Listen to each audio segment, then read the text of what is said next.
thing I talk about. This is me on Ironman Hawaii in 2019. If you have on an orange hat, you're over the age of 50. You can see there's not many of us over 50. That's me in the yellow outfit on the right over there with the orange hat on.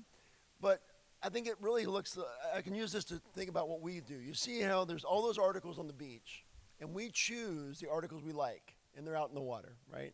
So if you're a believer in multi-therapy, like Dr. Wahizi talked about, you're going to believe in that. If you believe in, subthreshold burst, you're going to believe in that. But really, should we be so certain of our own beliefs?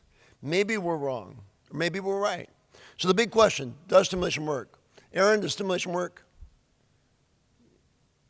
Yes, he said yes. He's a believer. United Healthcare, does stimulation work? No, United Healthcare is not a believer sometimes. So don't be wishy-washy. Come on, man. You're an advocate.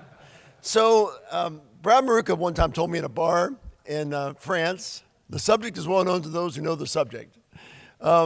Because people are often certain of what they know, but they may not know the other side of the story. So that's what I want to look at in the next 25 minutes or so.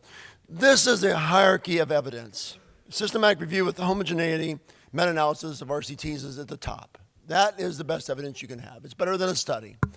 If you have a homogeneous type of systematic review, it's much lower.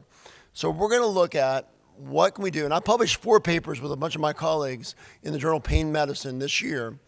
And we looked at all the areas of stimulation. So I'm going to give you the first 3 in this really sudden, here's what we got. And then I'm going to go into the spinal cord stimulation systematic review in more detail.